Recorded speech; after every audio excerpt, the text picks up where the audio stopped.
Yes, good afternoon, everyone. Who is absent in the today's Good afternoon, sir. Good afternoon. Who is absent in the today's class? Total participants are 10. So one person is absent. Who is absent? देखिए जरा बताइए कौन absent है आज? सचिन कुमार शर्मा हैं क्या? Sachin Sharma absent है. पहली क्लास में थे क्या ये? भी नहीं थे ना. चलिए. I am again sharing the PPT.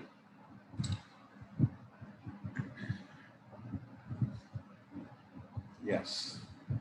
Now just tell me the last matrix.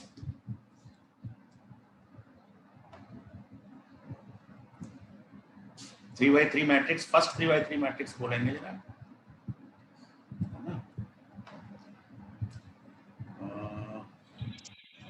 क्या ये पीपीटी आपको विजिबल है फुल मोड में? Yes, sir.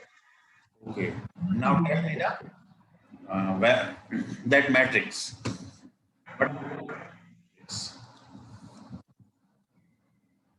Sir, 8,000. How much? 8,000. 8,000 Then minus 8,000. yes. 0 fast बोलिए. minus 8,000. Yes. 16,000 Okay. minus 8,000. Okay. 0 minus 8,000. 8,000. And what was the 8,000. second matrix? 666.66. 333.33. Okay. 0 Okay. 333.33. Right. 1333.33. 33. Right. 333.33. Okay. 0 333.33 and 666.66. All elements positive है ना. Yes. इसके साथ positive है, इसमें कुछ element negative भी है, लेकिन ध्यान रखिएगा डायगोनल टर्म्स हमेशा पॉजिटिव है. ठीक है ना. Diagonal terms is positive. So this is the left hand side and what is the right hand side? वो भी बताइए. Yes, sir. Yes. So 30,000, okay. 60,000, 30,000. Right. Plus Q0. Q1 0 Q3 ऐसे बोल सकते हैं ना. गुड. Yes. यहाँ तक हमने कर लिया था. अब इन दोनों मैट्रिक्स को आप प्लस कर दीजिए. तो 8,000 प्लस 666 जो भी आएगा वो बताइए कितना आ रहा है. 8,666 हो जाएगा ये. और इसको बता दीजिए माइनस 8,000 और 333 का सम. कैलकुलेटर रखिए और बोलते जाइए. लवकेश आप बोलते जाओ कुछ, है ना. तो उसकी हेल्प करो थोड़ी. रोहित तुम बोले या तो. Minus 7,600. माइनस में Minus 7,666.67. 7,666. Yes, sir. 0.6. And last one is 0. हाँ. अब ये वाला कितना आएगा? ये भी उतना ही आ जाएगा. 7,000 minus 666.66 ही आ जाएगा ये भी. और 1600 में यदि ये जोड़ देंगे तो कितना हो जाएगा? 16,000 में 333 जोड़ देंगे तो 17,333. 17,000 कैसे हो जाएगा? ये तो केवल 333 है ना. सर 1,300 है. 1300 है सर कुछ. अच्छा ये 1,333 है. Okay okay. ये 1 रह गया यहाँ पे, है ना. यहाँ भी 1 रह गया. यहाँ भी 1 रह गया. सर बीच वाले में 1 था. बीच वाला बाकी सब तो सही है. अच्छा अच्छा अच्छा. ये सही है, ये भी सही है, ये 1 है. हाँ ये 1 ही रहेगा. ये डबल. समझ गया. ये भी नहीं है. हाँ ऐसा है ना. हाँ. यस. हाँ, अब 16,000 में 1333 जोड़ेंगे तो 17,333.33 ये हो जाएगा। Yes sir. और ये वाली फिगर कितनी आ जाएगी, वही 7,000 माइनस 7,666.66 आ जाएगी। और ये वाली फिगर 0 रहेगी और ये फिर से वही आ जाएगी 0.66 और उसको जोड़ दीजिए 8,000 में 666, वो कितनी हो जाएगी 8,666.66। जरा चेक कर लीजिए क्या ये फिगर ठीक है, मतलब जो मैंने मैट्रिक्स लिखी है जोड़ के।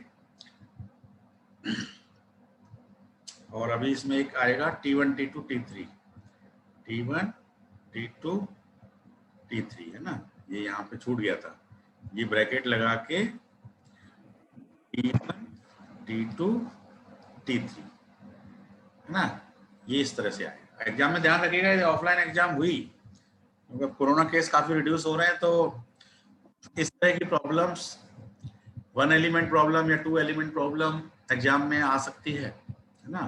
तो राइटिंग में कुछ छोड़िएगा मत लिखने में, T1 T2 T3 या जो भी। So it is T1 T2 T3 equal to, अब इनको यदि हम प्लस करें तो कितना हो जाएगा, 30,000 प्लस Q1 60,000, 30,000 प्लस Q3।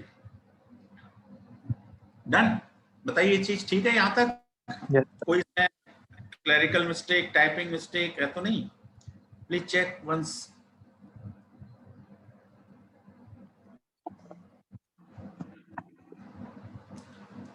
यहां तक ठीक है ना? तो अब टाइम आता है अप्लाई बीसी। अब अप्लाई बीसी करिए, ठीक है। तो पहले वाले केस में हमारी क्या बाउंड्री कंडीशन थी, जब हमने 1 एलिमेंट सोल्यूशन किया था तो क्या कंडीशन, बाउंड्री कंडीशन ये थी कि जो फर्स्ट, जैसे हमारी ये फिन है ना, तो ये वाली फिन जो है वॉल से कनेक्टेड थी और ये एक पर्टिकुलर टेम्परेचर, वॉल का टेम्परेचर 300 मेंटेन हो रहा है।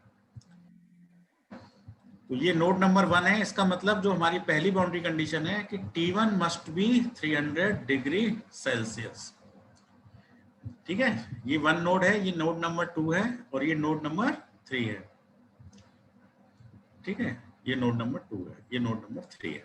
तो यहाँ का टेम्परेचर T2 होगा, तो यहाँ का temperature T1, T1 T2 T3, तो T1 is equal to TW, that is 300 degree Celsius. This is the first boundary condition. Okay, और क्या बाउंड्री कंडीशन थी? This point is, this point is, the last end is insulated, it means there is no heat flux, so this means Q3 must be 0, है ना। तो second boundary condition is Q3 must be 0। मेरे ख्याल से यही boundary condition थी ना पहले भी? Yes sir. अभी भी यही बाउंड्री कंडीशन है। अब इनको हम अप्लाई करेंगे, ठीक है। तो अप्लाई करने में क्या है कि हम, ये Q3 तो 0 हो गया है ना, तो ये वाली टर्म एक तरह से कितनी हो गई, 30,000, केवल 30,000 हो गई ना। और ये जो T1 है इसकी जगह हम 300 रख सकते हैं, तो इसको हटा के मैंने रख दिया 300, ठीक है। अलग से मैं टाइम बचा रहा हूँ थोड़ा लिखने का, लिखना अलग से है आपको, मतलब ये 300 और Q3 0 दोबारा से लिखनी है पूरी मैट्रिक्स एग्जाम्स में, ठीक है, दोबारा से लिखनी है। मैंने थोड़ा टाइम बचा लिया, ठीक है। तो बाकी मैट्रिक्स एज इट इज आ गई और ये 300 कर दिया और ये Q3 0 हो गया, ठीक है। अब बाउंड्री कंडीशन अप्लाई करने के बाद अब बताओ ये जो 300 है ये कैसी बाउंड्री कंडीशन है, होमोजीनियस नॉन होमोजीनियस? बताओ, पहले भी डिस्कस कर चुका हूं। कैसी बाउंड्री कंडीशन है ये, होमोजीनियस और non homogeneous? This is non homogeneous. Non homogeneous, yes. Homogeneous में तो जीरो को, उसको रो और कॉलम को जीरो करके जो आया था वो होता है। हाँ, नॉन होमोजीनियस है ना। अदर देन जीरो तो नॉन होमोजीनियस बाउंड्री कंडीशन होती है। तो नॉन होमोजीनियस बाउंड्री कंडीशन में हम क्या करते हैं, फर्स्ट रो को हम क्या करेंगे, डिलीट मार देंगे। First row will be deleted, first column will be also deleted Okay. Then we will write the remaining matrix. So what will be the remaining matrix now? 17,333.33 minus 7,666.66, then again minus 7,666.66, then 8,666.66, correct. और यहाँ vector कितना बचा? Only T2 T3, T2 T3 ये बचा, equal to the vector is, first vector is, ये तो vector तो delete ही हो गया, अब बचा 60,000, 60,000। लेकिन ये नॉन होमोजेनियस बाउंड्री कंडीशन है, तो यहाँ 60,000 में एक इफेक्ट आएगा, होमोजेनियस नॉन होमोजेनियस इफेक्ट यहाँ पे प्लस होगा, ठीक है। तो वो नॉन होमोजेनियस इफेक्ट होता क्या है?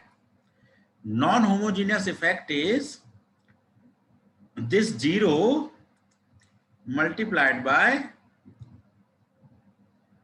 300, है ना, and this minus 7,666 multiplied by 300, ठीक है। इस 300 के नॉन होमोजेनियस होने की वजह से 300 का मल्टीप्लीकेशन माइनस 7,666 में, देखो ये तो डिलीट ही हो गया, लेकिन जो इसके साथ में ये जो डिलीट हो गया माइनस 7,666, इसके साथ इसका नॉन होमोजेनियस इफेक्ट यूज आता है, तो ये होगा 300 into minus 7,666, right hand side जाके ये प्लस हो जाएगा, तो इसकी वैल्यू आ जाएगी 300 मल्टीप्लाइड बाई 7,666.66। तो ये मेरा, ये जो मैंने लिखा है 300 इंटू इतना, ये मेरा नॉन होमोजेनियस इफेक्ट है जो मैंने इधर प्लस कर दिया। ध्यान से समझना, इसमें गलती कर देते हैं बच्चे, है ना, इसको छोड़ देते हैं एग्जाम में, वो यूज नहीं करते हैं। It must be used for non homogeneous boundary condition, it must be used, ठीक है। अच्छा, अब दूसरे में देखो क्या है, 30,000, 2 3 तो 0 हो ही गया है, तो 30,000 प्लस इसमें भी नॉन होमोजेनियस इफेक्ट आएगा, तो 300 मल्टीप्लाइड बाई 0, है ना, ये 0 है, तो 0 होने से वो 0 ही हो जाएगा भले ही, लेकिन आपको करके दिखाना है कि ये नॉन होमोजेनियस इफेक्ट ऐसे आया। ये लाइन आपको समझ में आई कि नहीं आई, ये बताइए। Yes sir.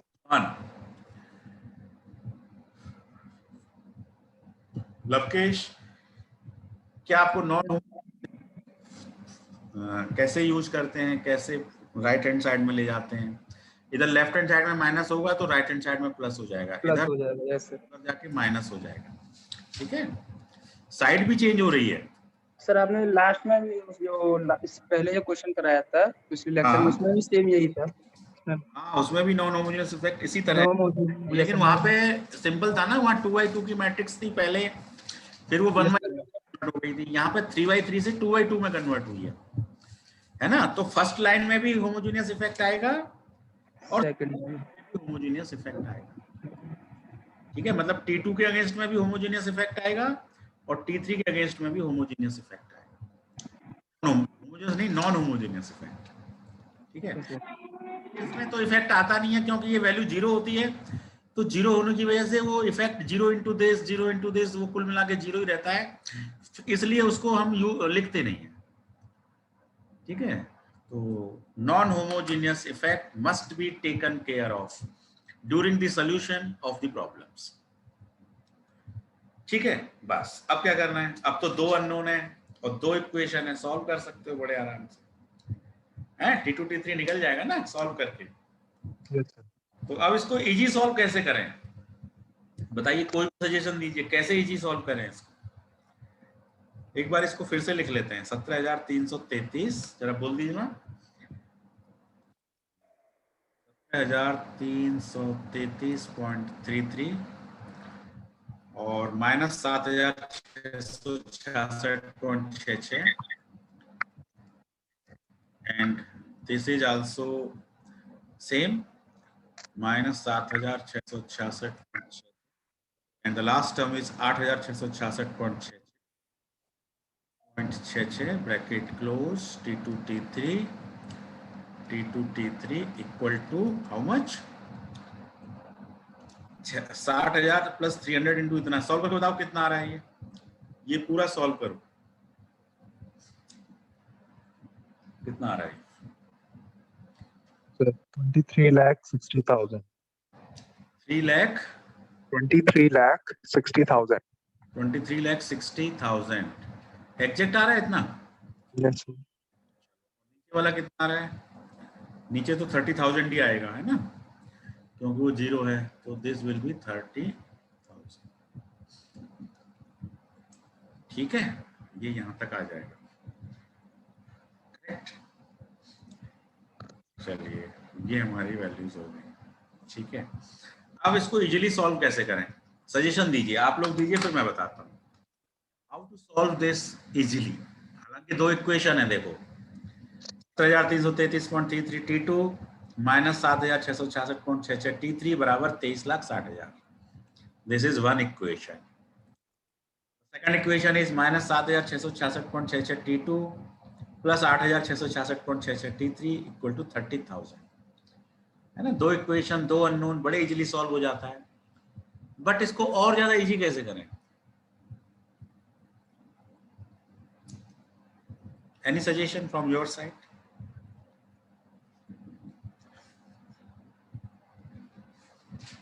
हाँ, any suggestion? What we can do, देखो हम इसको ऐसे सॉल्व करना थोड़ा ठीक रहता है। मतलब you divide the first line, है ना, this is your R1 row number 1, this is row number 2। You divide row number 1 equal to row number 1 divided by 17,333.33। ठीक है, इसको इसी से डिवाइड कर दो so that it will be 1। ये 1 बन जाएगा ना, इसको यूनिट बना लो। अब ये बताओ, इसको डिवाइड कर, पूरी रो में डिवाइड होगा ना, तो ये वैल्यू कितनी आ जाएगी, जरा बताइए डिवाइड करके लवकेश। पूरी की पूरी रो को 17,333.33 से डिवाइड कर दो, कितना आंसर आएगा? सेकंड 0.4423। माइनस में प्लस में? सर माइनस में आएगा। माइनस 0.442। Yes sir. ओके, ठीक है। और ये वाली टर्म, ये नहीं, पहले इसको खत्म कर लेते हैं। Yes sir. T3 है ना, इक्वल टू 23,60,000 को भी डिवाइड कर दो 17,333 से, कितना आएगा?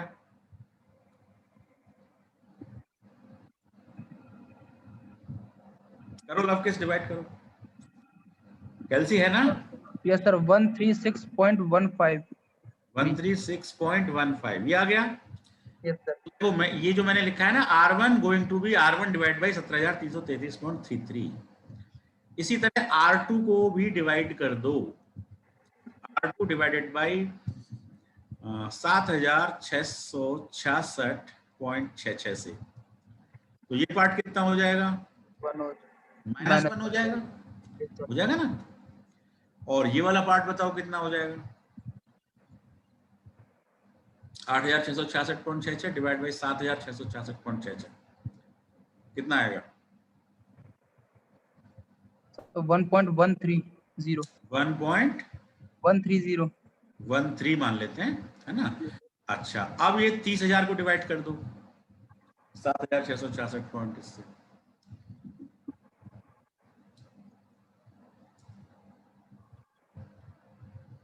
3.91।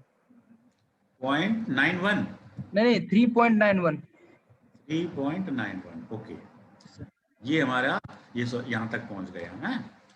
अब हम क्या करेंगे, सिंपली इसको 0 बना देंगे।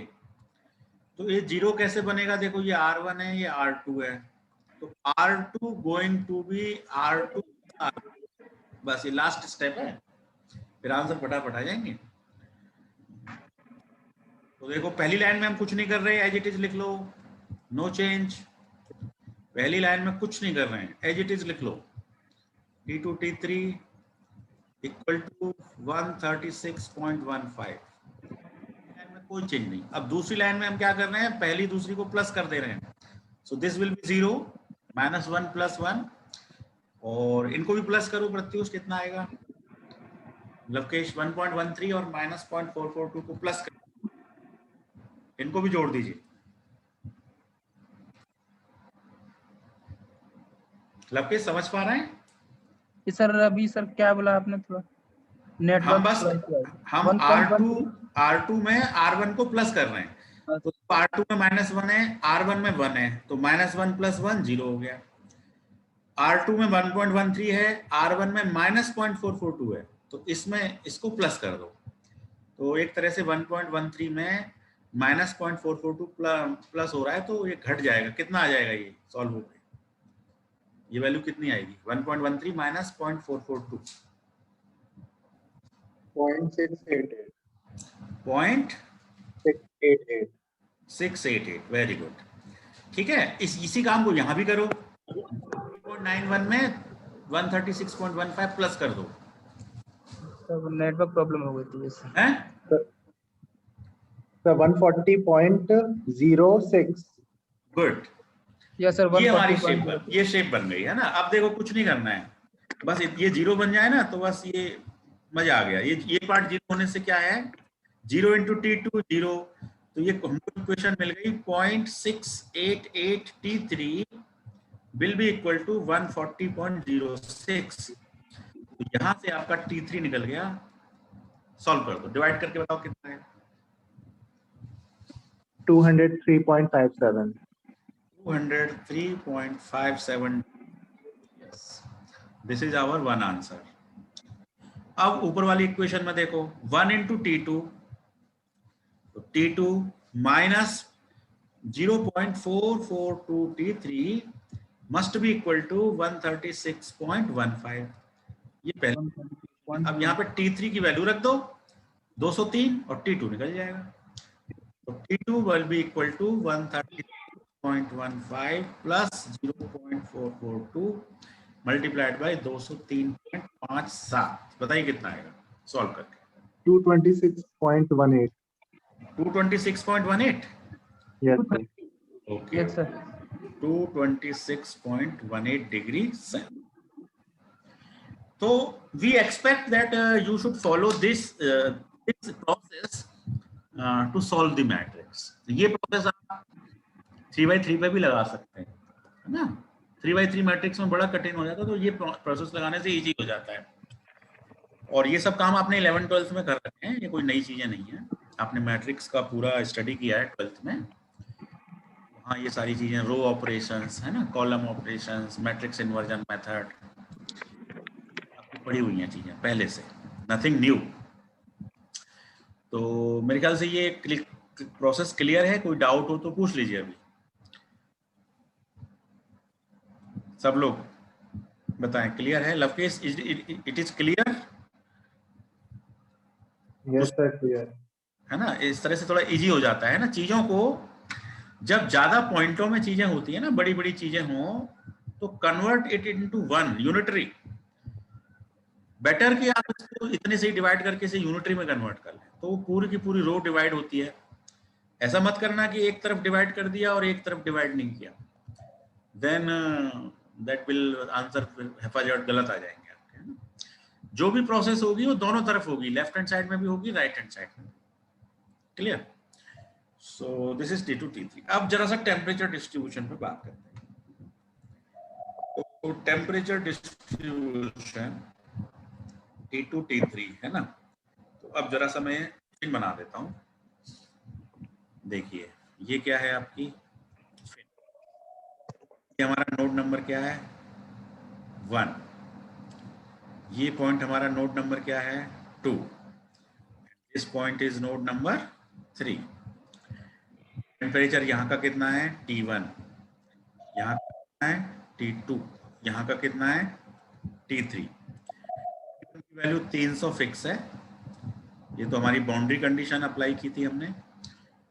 T3 और T2 हमारे कितने निकल के आए हैं बताओ?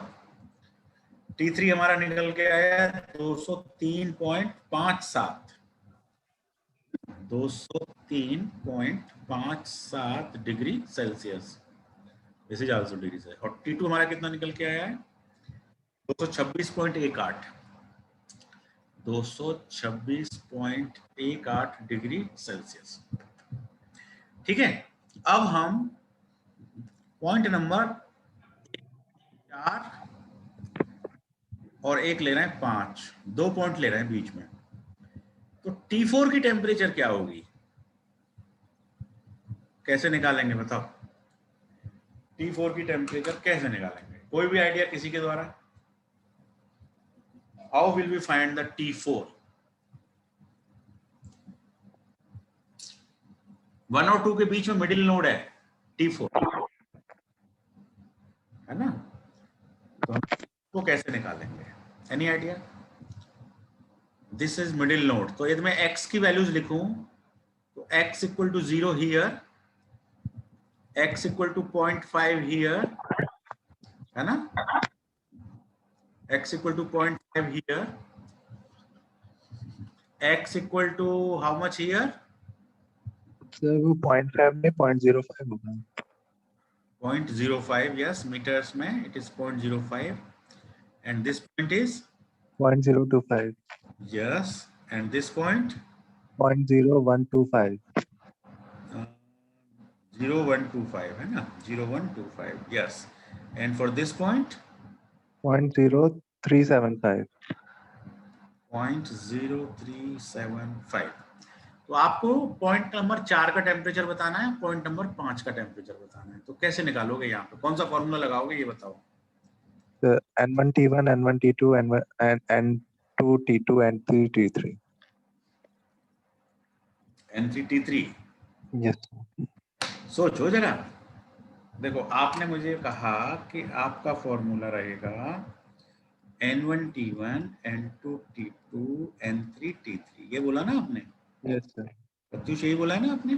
Yes sir. This is the answer given by Pratyush. और कोई बताइए आप में से कि और क्या फॉर्मूला ये मतलब सही है? आप मान के चलिए गलत है, आप अपना बताइए क्या होगा? लवकेश या कोई भी, क्या फॉर्मूला?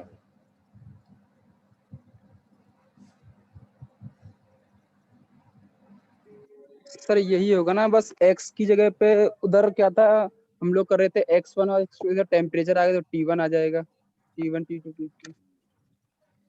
देखो U वाला जो, हाँ मैं समझ गया, ये मतलब थोड़ी सी इस फॉर्मूले में गलती है, सब लोग ध्यान से देखना, प्रत्युष ध्यान से देखना।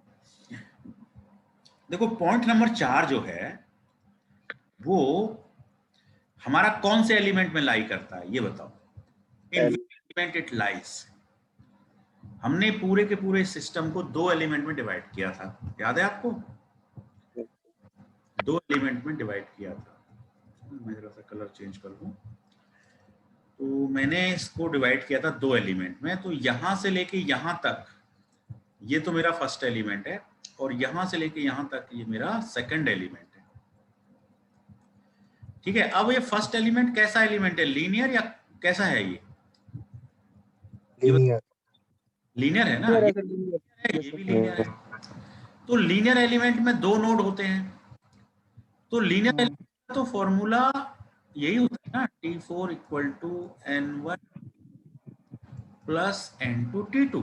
बस इतना, यही तो होता है लीनियर एलिमेंट में, 2 नोड होते हैं, 3 ना होते हैं नोड, यस है ना? 3 तो क्वाड्रेटिक में होते हैं ना। क्वाड्रेटिक में होते हैं। हाँ, यदि हमने इस पूरी फिन को क्वाड्रेटिक एलिमेंट कंसीडर किया होता 1 2 3, पहले से ही ये 3 नोड माने होते और ये पूरा का पूरा एलिमेंट एक ही है, तब ये क्वाड्रेटिक एलिमेंट होता। लेकिन हमने तो इसे क्वाड्रेटिक एलिमेंट मान के नहीं किया, हमने जो सोल्यूशन किया वो 2 लीनियर एलिमेंट मान के किया। पहला एलिमेंट भी लीनियर, दूसरा भी लीनियर। ठीक है, तो T4 में ये फॉर्मूला लग ही नहीं सकता। यदि आप इसको लगाओगे तो गलत आंसर्स आने की पॉसिबिलिटी रहेगी, मतलब this process is not correct. Linear element में आपको ये ध्यान देना है कि वो पॉइंट किस एलिमेंट में लाई करता है। यदि वो फर्स्ट एलिमेंट में लाई करता है तो ये फॉर्मूला हो जाएगा, बस उसके नोड पकड़ लो 1 और 2, बस ये पकड़ लो, ठीक है। और यदि मान लो मुझे T5 निकालना है, ठीक है, T5 निकालना है तो फॉर्मूला क्या हो जाएगा प्रत्युष? अब पॉइंट नंबर 5 एलिमेंट नंबर 2 में आता है और एलिमेंट 2 के जो नोड हैं वो 2 और 3 हैं, तो T5 का फॉर्मूला हो जाएगा T2 plus N3 T3, yes. तो ये दोनों फॉर्मूले आपके ये यूज करने हैं आपको, T5 के लिए ये यूज करना है, T4 के लिए ये यूज करना है ना, ये यूज नहीं करना है, ठीक है। ये यूज कब करना है? ये यदि हमने इस तरह से कोई सोल्यूशन किया होता क्वाड्रेटिक मानकर और उसमें फिर हमें किसी पर्टिकुलर पॉइंट का टेम्परेचर निकालना होता, तब हम लिखते जो आपने बताया N1 T1 plus N2 T2 plus N3 T3। ये बात क्लियर हो गई या नहीं? Yes sir. ओके, यस तो सर। T4 निकालिए, है ना, without wasting the time find the T4 now.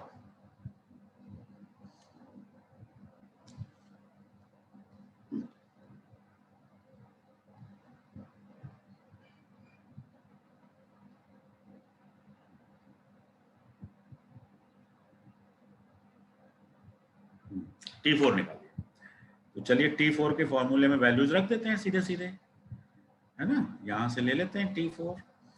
So T4 will be equal to N1। N1 का फॉर्मूला बताओ। हाँ जी, N1 का क्या फॉर्मूला है? 1 minus x by L T1 plus N2 का formula x by L T2। इसको solve कर दो। तो 1 माइनस x की वैल्यू क्या लोगे? पॉइंट नंबर 4 के लिए x की वैल्यू क्या लोगे बताओ? 0.0125। Yes, so it is 0.0125 divide by l। l क्या लोगे? 0.025। यस, एलिमेंट की लेंथ इंटू T1 कितना है? 300 प्लस 0.0125 डिवाइडेड बाई 0.025। T2 हमारा कितना निकल के आया है? T2 आया है 226.18। सो इट इज 226.18। बस इसको सॉल्व करिए, आंसर बताइए T4 का। 263.09। 263.09 degree Celsius. Very good. Similarly find T5, है ना, T5 को निकालिए। N2 का क्या फॉर्मूला लोगे बताओ? T5 निकालने में N2 T2, N2 का क्या फॉर्मूला लोगे?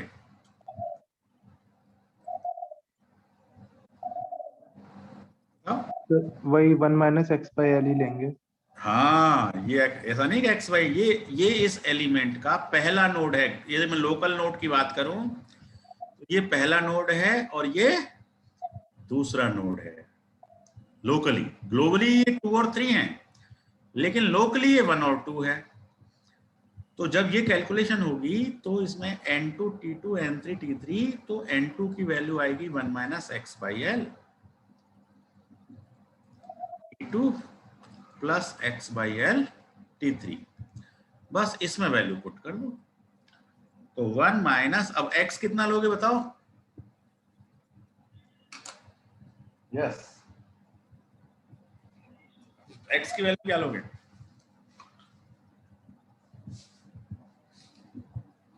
T5 निकालते वक्त x की वैल्यू क्या लोगे? सर 0.0125 लेंगे। हाँ, यस, 0.0375 नहीं लेंगे। ये 0.0375 तो ग्लोबल डिस्टेंस है लेफ्ट हैंड से, it is the global distance. अब आप तो इस एलिमेंट पे काम कर रहे हो तो आपके लिए लोकल नोड में ये x इक्वल टू 0 है और ये आपका x इक्वल टू पॉइंट कितना है? 025 है, और ये बीच वाला पॉइंट 0.0125 है। सबको क्लियर हुआ कि नहीं हुआ ये बात? ठीक है, तो अब आपका ये हो जाएगा 0.0125 divided by L into T2। T2 कितना है 226.18 प्लस x बाई एल यानी कि 0.0125 डिवाइडेड बाई L की वैल्यू 0.025 रख दो 0.025 इंटू T3 हमारा कितना है 203.57। इसको सॉल्व करिए कितना होता है 214.87 214.87 डिग्री सेल्सियस। तो देखो हमने पांचों पॉइंट के वो निकाल लिए टेम्परेचर, जो हमने फर्स्ट केस में निकाले थे और जो हमने सेकंड केस में निकाले हैं। तो जरा सा एक बार लिख लें दोनों को, सेकंड केस वाले टेम्परेचर्स को एक बार मैं यहाँ लिख देता हूँ। तो हमने प्रॉब्लम सॉल्व की है, एक तो 1 एलिमेंट सोल्यूशन किया था, पूरी फिन को हमने 1 एलिमेंट मान लिया था, अब क्या टेम्परेचर्स आए थे, और अब हमने 2 एलिमेंट मान लिया, तब क्या सॉल्यूशंस आए, both has to be compared. तो जब हमने 1 एलिमेंट सोल्यूशन माना तो ये पॉइंट 1 था, ये पॉइंट हमारा 2 था, है ना, फिर हमने ये बीच वाला पॉइंट निकाला था, फिर ये निकाला था, फिर ये निकाला था। तो क्या आपको याद है ये हमारा टेम्परेचर डिस्ट्रीब्यूशन क्या आया था इन पांचों पॉइंट का?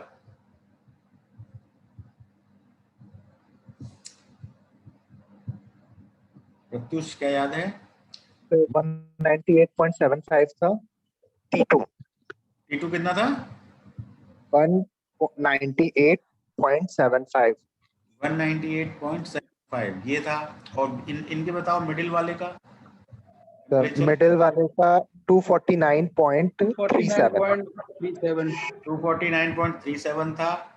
और यहाँ पे कितना था ये दोनों? 224 का ये 223 नहीं 224.06 224.06 था, और ये कितना था? 274.68 ठीक है। चलिए अब मैंने इसी फिन में जब 2 एलिमेंट सोल्यूशन किया तो ये पॉइंट तो 300 ही निकला है, ये तो था ही 300, बाउंड्री कंडीशन थी। ये कितना निकला लास्ट वाला? सर 203.57 3.57। और ये मिडिल वाला कितना निकला? 226.18 0.18। और ये मिडिल वाला 263.09 0.09। और ये वाला 214.87 214.87। ठीक है। तो देखो एक तो ये चीज ऑब्जर्व हो रही है कि रिड्यूसिंग ऑर्डर में मिल रहा है टेम्परेचर, है ना। Temperature is reducing when you are moving from left to right, है ना। तो ऐसा होना भी चाहिए, मतलब आपका कोई भी आंसर ऐसा नहीं आना चाहिए एग्जाम में कि पता लगा यहाँ तो 274 है और उसके आगे आपका 290 है। Temperatures will be reduced as you move from left to right, the temperature will be reduced। तो इधर भी रिड्यूस हो रहा है 300 से 263, 226, 274, 203। तो अब देखो जो चीज यहाँ 274 निकली है वो चीज यहाँ पे 263 निकली है 2 एलिमेंट सोल्यूशन से। जो 249 है वो 226 निकला है, जो 224 है वो 214 निकला है, जो 198 है वो 203 निकला। ठीक है। अब इसी रॉड पे जब हम प्रैक्टिकल ऑब्जर्वेशंस करते हैं, इसी फिन पर when we do the practical observation and we measure the temperature with the help of thermocouples and etcetera, then we find, है ना, कि 2 element solutions are more exact as compare to 1 element solution. Similarly, 4 element solutions are again more exact as compared to 1 and 2 element solution. तो 1 element और 2 element तो आपको समझ में आ गया होगा, है। 4 एलिमेंट का कर सकते हो अपने आप, ये बताओ मुझे। मतलब कोई कॉन्फिडेंस आ रहा है कि हम 4 एलिमेंट का कर लेंगे? यस और नो? कर लेंगे। कर लेंगे, है ना? बिल्कुल कर लेंगे, है ना? बिल्कुल कर लेंगे। आप तो करके मुझे व्हाट्सएप भेजिएगा, ठीक है? तो फिर उसमें जो टेम्परेचर आपका आएगा, तो आपका जैसे ये फिन होगा, तो आप अपने उसी तरह सीक्वेंस में नोट डिवाइड करिएगा, 4 भागों में बटेंगे ये, है ना? तो this is first, second, third, fourth. तो आप 4 एलिमेंट में बांटेंगे, first element, 2 element, third element, fourth element. अब आपकी ग्लोबल नंबरिंग आप करिएगा 1 2 3 4 5, ठीक है? अब जब एलिमेंट कंडक्टेंस मैट्रिक्स आप बनाएंगे तो फर्स्ट के लिए आपका वही आएगा 1 -1 -1 1। सेकंड के लिए वही आएगा 1 -1 -1 1। थर्ड के लिए वही आएगा, फोर्थ के लिए वही आएगा, ठीक है? तो आपके पास इन चारों को जब आप कंबाइंड करेंगे तब आपको फाइनल ग्लोबल कंडक्टेंस मैट्रिक्स मिलेगा। तो क्या आप बता सकते हैं कि फाइनल ग्लोबल कंडक्टेंस मैट्रिक्स क्या होगा? हाँ, एनी आइडिया? कोई बोल सके हाँ साहब मैं बता सकता हूं ये होगा। उसका साइज क्या होगा बताओ, कितने बाई कितने की मैट्रिक्स होगी वो? Sir 5 into 5। कितने की? 5 into 5। 5 into 5 हो जाएगी, बिल्कुल सही है। तो 5 into 5 मैट्रिक्स को आप 1 -1 -1 1, लेकिन यहाँ फिर से 1 आएगा तो 1 + 1 2 हो जाएगा। फिर -1 -1 1 1 में फिर 1 आएगा तो ये 2 हो जाएगा। -1 -1 1, इस 1 में फिर से 2 आएगा तो ये 2 हो जाएगा। 1 + 1 -1 -1 1 हो गए 5। 1 2 3 4 5। The rest elements will be 0 0 0 0 0 0 0 0 0 0 0 0। So this will be your 5 by 5 matrix। देखो कुछ नहीं करना होता है, आप सिर्फ वही करते जाओ। और जो डायगोनल मैट्रिक्स होता है उसमें चेंजेस आ जाते हैं। 1 -1 -1 1, फिर यहाँ से 1 -1 शुरू हुआ तो 1 + 1 मतलब 2 हो जाएगा ना ये। तो इस तरह से आप फास्ट निकाल सकते हैं, fast, you can do it fast, ठीक है? इन द सिमिलर फैशन आप मुझे वो मैट्रिक्स बता सकते हैं 2 1 1 2 वाली? पहले एलिमेंट के लिए 2 1 1 2, दूसरे एलिमेंट के लिए 2 1 1 2, तीसरे के लिए 2 1 1 2। तो फाइनल मैट्रिक्स क्या होगी? ये देखो 2 1 1 2। अब यहाँ पे 2 फिर शुरू हुआ तो 2 + 2 4 हो गया। ये 1 1 2, फिर 2 शुरू हुआ ये 4 हो जाएगा, ठीक है? फिर 1 1, फिर ये 4 हो जाएगा। फिर आपका 1 1 2 हो गए 5। Rest elements will be 0। Rest elements will be 0। तो ऐसे करके आप 5 by 5 का मैट्रिक्स फास्ट निकाल सकते हैं। 2 1 1 2 का ये बन गया, -1 का ये बन गया। फिर इन दोनों को आप इसको KYL से मल्टीप्लाई कर देना, इसको 6 PHL by 6 AC से मल्टीप्लाई कर देना, जोड़ देना, आ जाएगा। करना है आपको, सभी को सबमिट करना है, इसके नंबर हैं। अब ये मत सोचना कि बस हम बिना करे रह जाएंगे, ठीक है? प्लीज डू इट, सभी लोग करें और मुझे व्हाट्सएप पे भेजें 4 एलिमेंट सोल्यूशन। आइडिया मैंने आपको पूरा दे दिया। अच्छा बताओ, अब राइट हैंड साइड में जो मैट्रिक्स आएंगे, तो राइट हैंड साइड में क्या आता है? PHT infinity divided by AC, और इधर एक मैट्रिक्स आती है, वो क्या आती है? L/2 L/2, यही आती है ना? तो ये अब कितने बाई कितने की आएगी? इस मैट्रिक्स बताओ क्या आएगी ये? 5 into 1 की होगी। क्या होगी? 5 रो, हाँ 5 into 1 होगी, बिल्कुल सही है।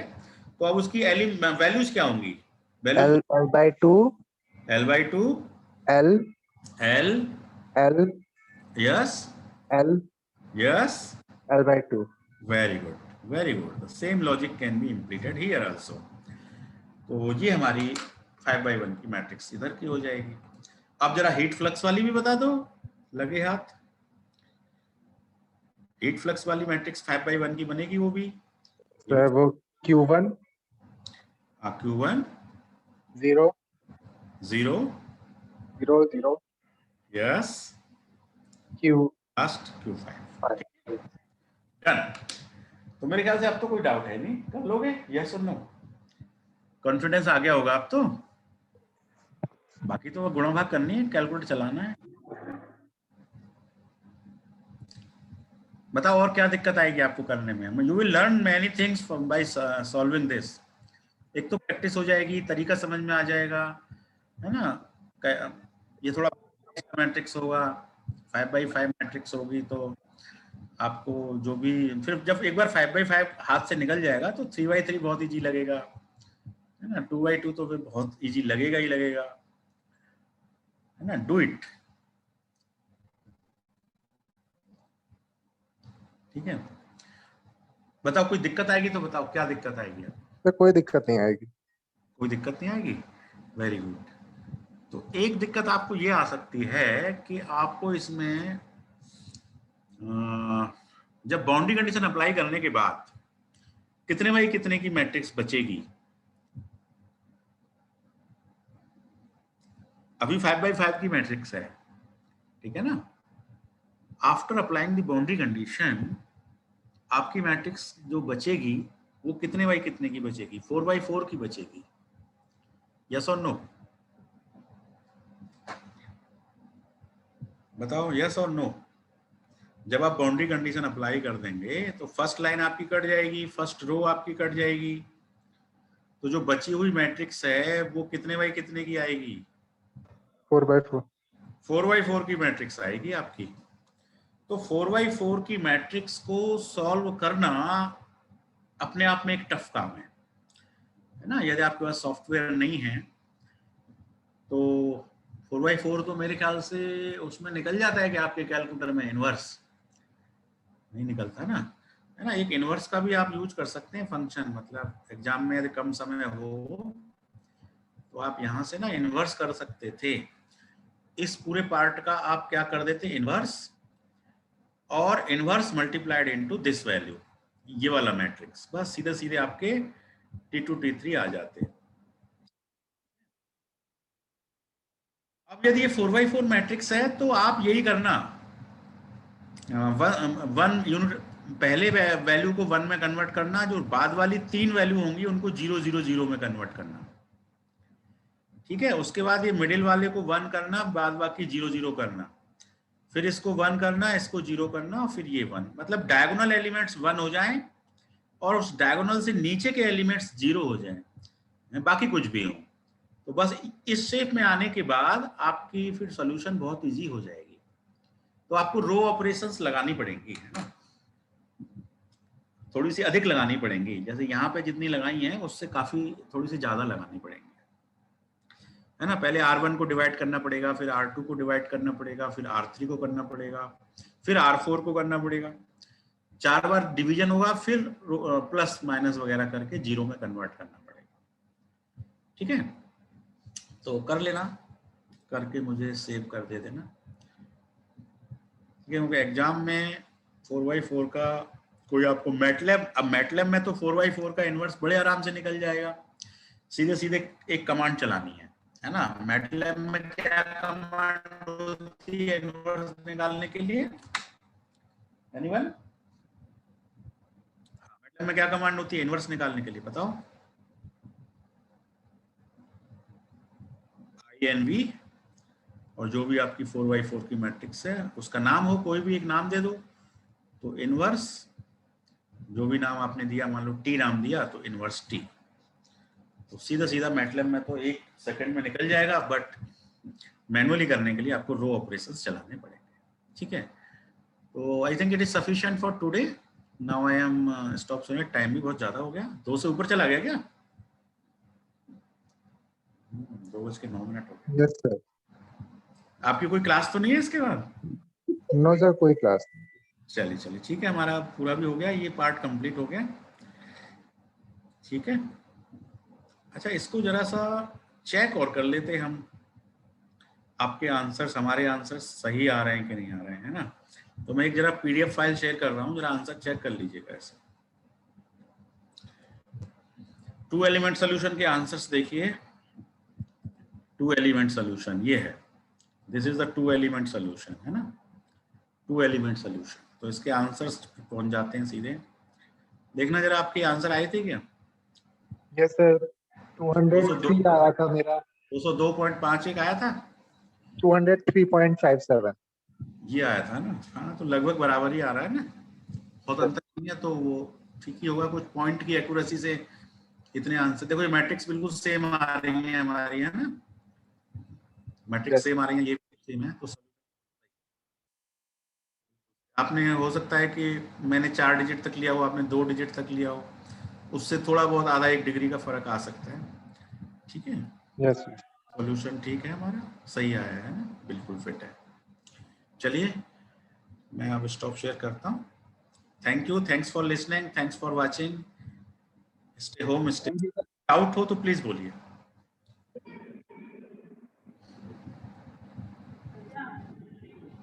तो मेरे ख्याल से अब तो कोई डाउट नहीं है। ठीक है, चलिए आई एम एंडिंग।